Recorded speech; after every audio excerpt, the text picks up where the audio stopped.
예, 오늘은 히브리서 11장 믿음장입니다. 1절부터 3절까지인데요. 믿음은 바라는 것들의 실상이요 보지 못하는 것들의 증거니 선진들이 이로써 증거를 얻었느니라. 믿음으로 모든 세계가 하나님의 말씀으로 지어진 줄을 우리가 아나니 보이는 것은 나타나는 것으로 말미암아 된 것이 아니니라. 예. 이 믿음의 시작은 하나님으로부터 출발합니다. 먼저는 하나님의 믿음이며 다음에 우리의 믿음이다, 이 뜻입니다. 하나님의 믿음이 항상 앞서 있습니다. 우리가 육적인 부모와 갓 태어난 아기의 관계에서는 그 아기 속에 있는 본능으로 움직이지만 영적인 부모인 하나님과 거듭난 우리의 관계에서는 말씀으로 움직이게 됩니다. 우리 심령이 우리가 보시오. 이 부모와 어린아이, 말하자면 영적 나이 3세 이전 따져봅시다.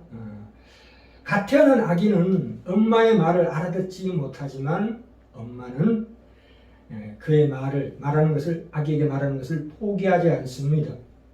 아기가 말을 다 알아 듣는 듯이 그렇게 말을 건넵니다. 우쭈쭈 아가야, 이리 와, 어이구 착하다, 이렇게 얘기하죠. 그러다 보면 오래지 않아 아기는 엄마의 말을 알아듣게 됩니다. 우리 집안에 개를 키우는 것도 마찬가지예요. 개한테 꾸지람하고 또 칭찬하고 이러다가 마치 강아지를 대하듯이 하는 게 아니라 아이를 대하듯이 하면 그렇게 되는 거죠. 그와 같은 원리입니다.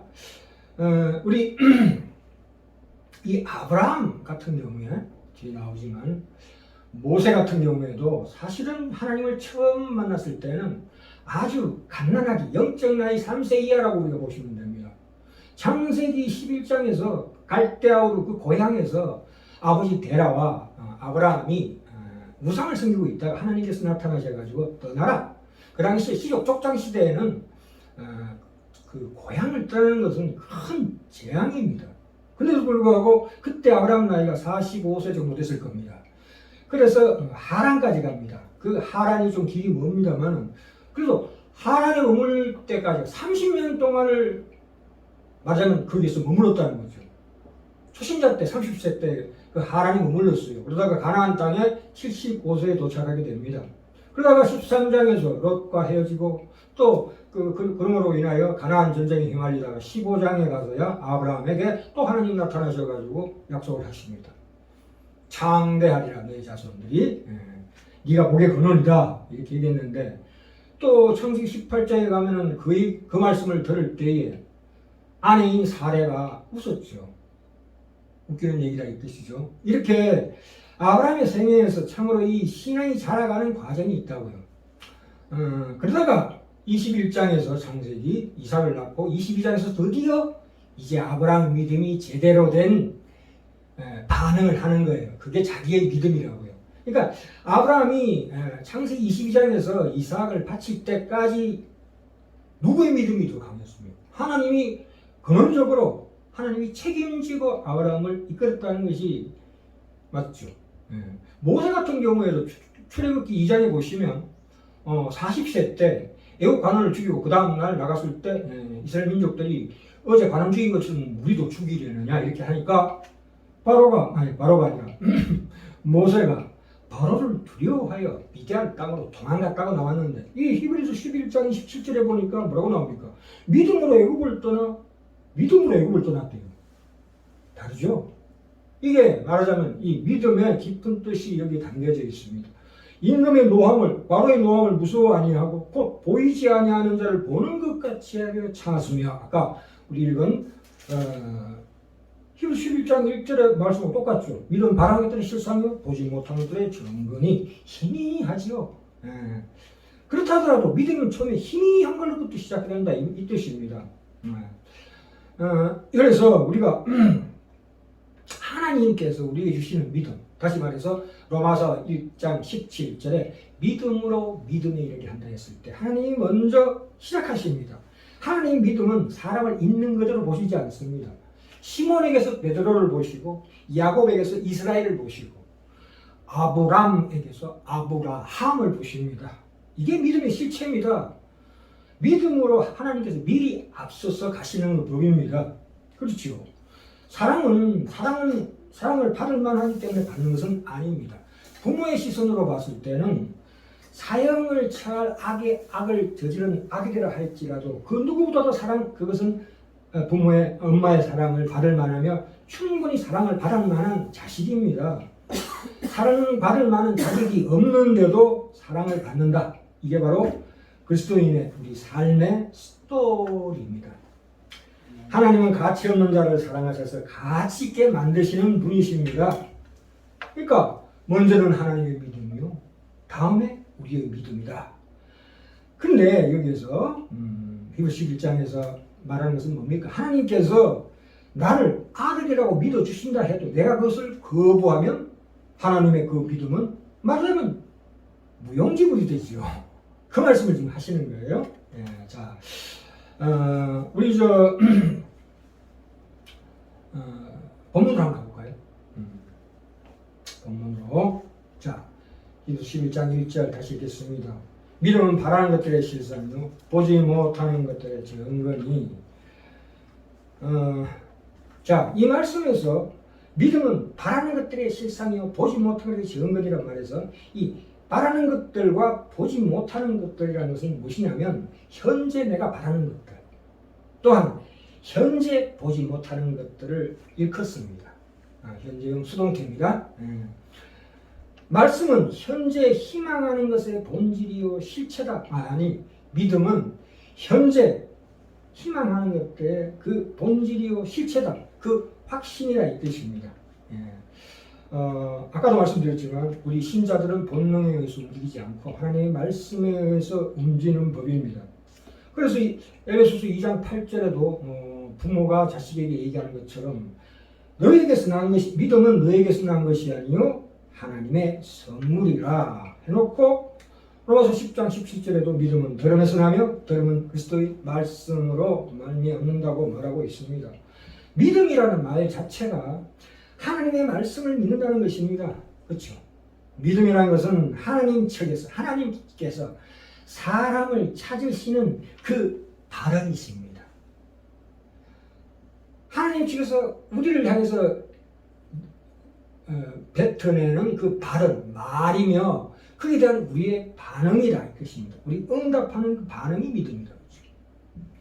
하나님께서 말씀하시는 것은 하나님의 믿음이고 우리가 반응하는 건 우리의 믿음이죠. 이 하나님의 성경 말씀은 하나님께서 사람을 찾으시는 대화적 발언입니다. 하나님 마치 앞에 있는 것처럼 이렇게 말씀하시는 거예요. 그것에 대한 우리의 응답이 바로 믿음이라는 뜻입니다. 자, 이 히브리서 11장에서 이렇게 믿음에 대해서 확실하게 정의를 내리고 있는데요. 자, 우리 문장을 통해서 한번 정의를 내려봅시다. 이 요한복음 16장 3절에 보시면 영생은 하나님과 그의 보내신 자 예수 그리스도를 아는 것입니다. 안다는 것은 무엇입니까? 우리 이성으로도 아는 것입니다. 그게 통하는 것입니다. 하나님의 아는 것과 이해하는 그 폭을, 그 사고의 폭을 깊게 하고 넓게 하는 것이 문장이에요. 그렇죠? 자, 요한복음 1장 1절 가봅시다. 태초에 말씀이 계시니라. 이 말씀이 하나님과 함께 계셨으니 이 말씀은 곧 하나님이시니라. 자, 여기 정의를 내려놨습니다. 하나님의 영이 세상적으로 드러낸 것을 가리켜 말씀이라고 우리는 부릅니다. 하나님의 영이 자, 하나님께서 우리에게 나타내실 때 두 가지 방식으로 나타내십니다. 말씀으로 나타나시고 사랑으로 나타나십니다. 그렇죠. 그러면 이 사랑이라는 게 무엇입니까?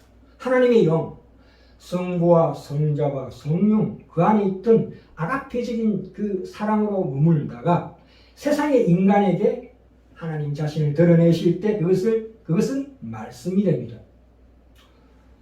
그러므로 말씀은 나타난 사랑이요 사랑이라는 것은 숨은 말씀이라는 뜻입니다. 요한복음 17장으로 가시면 예수님의 기도의 말씀인데 여기 보시면 3절에 보시면 17장 3절에 영생곧 유일 아니 17장 3절이구나. 아까 그 말씀은 16장 3절이 아니고 17장 3절이니까 제가 헷갈렸습니다. 17장 3절에 영생은 곧 유일하신 참 하나님과 그의 보내신 예수 그리스도를 아는 것입니다 하시고 난 다음에 14절에 보시면 내가 아버지의 말씀을 저에게 주고 싸우니 이렇게 나옵니다. 말씀을 주셨대요. 그리고 17절에 저희를 진리로 거룩하게 하옵소서. 그 진리의 말씀, 아버지의 말씀은 진리니라 이렇게 말씀하고 있습니다. 자, 인간이 만든 언어가 무엇입니까? 모국어나 외국어지요. 그것은 이 인간의 만든 언어는 모국어나 외국어의 형태로 자신을 표현하는 의사소통의 수단입니다. 그렇죠. 의사소통의 수단이지만 그러나 더 깊게는 인간이 발설한 그 문장은 영적입니다. 영적인 힘을 가지고 있습니다. 우리가 이 말씀 중에 말이라는 것은 단순하게 의사소통을 위해서 있는 것이 아닙니다.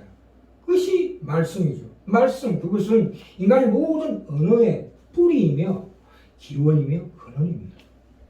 그렇죠. 인간의 말이라는 것은 이 하나님의 말씀에 기원을 두고 있다. 그렇기 때문에 이 하나님의 말씀이 우리를 통해서 지금 예전에 우리를 창조했으며 또한 지금도 우리 속에서 창조하고 계신다.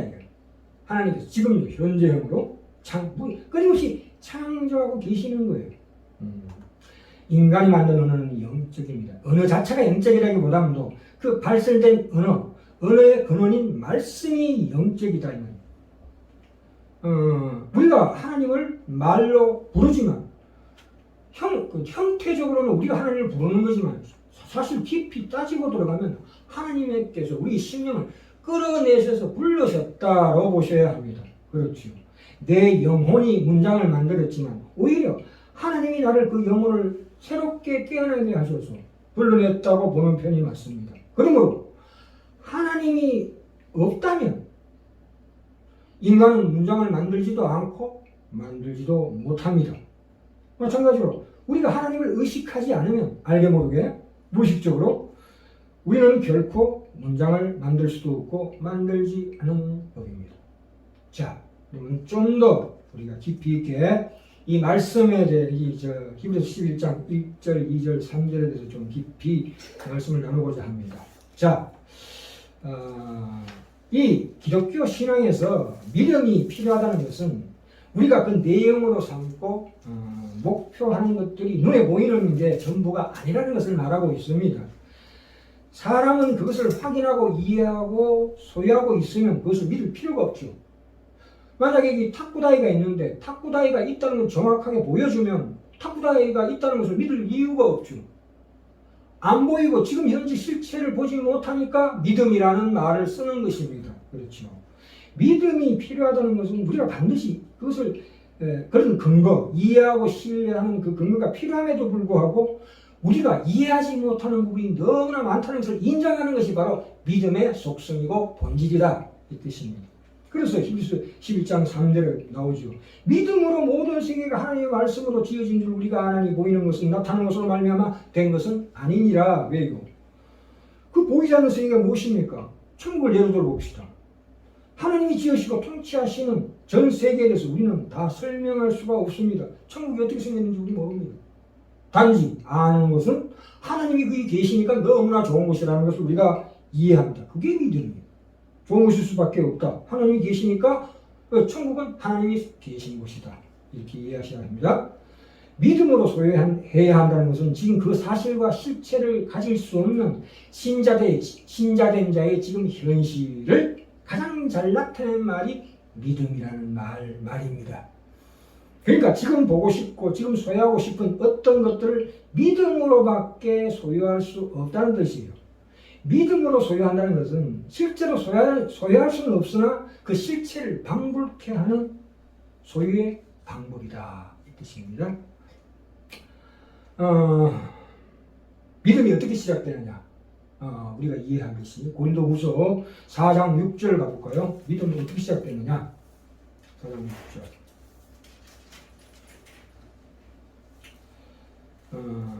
자 바울이 우리가 전하는 것은 그리스도의 주 되신 것과 예수를 위하여 우리가 너희의 종된 것을 전파하느라 해놓고, 자, 어두운 데서 빛이 비치시라 하시던 그 하나님께서 예수 그리스도의 얼굴에 있는 하나님의 영광을 아는 빛을 우리 마음에 비치셨느니라. 그렇죠?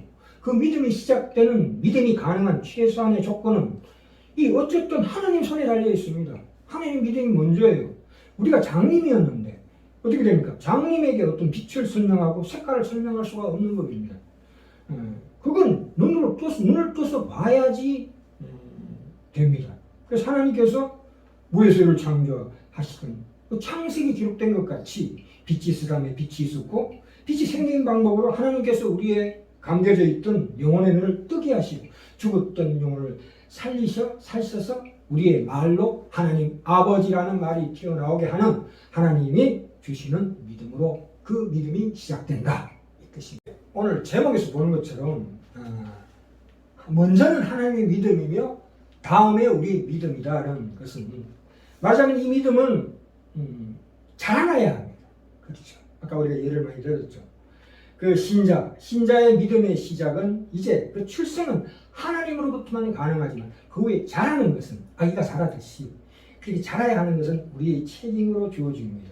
그러나 우리가 가장 근본적으로 기본적으로 바탕에 깔아놔야 되는 그 기본적인 말씀은 뭐냐? 믿음은 전적으로 그 시작과 그 가능성, 그 완성으로 가는 그 가능성, 우리 소망의 완성은 결국 하나님의 독자적인 은혜요, 하나님만의 특권이다. 그걸 믿는 것이 우리의 믿음이다. 이제 그 믿음을 우리가 자라게 하는 우리 책임이 있다, 이 뜻입니다.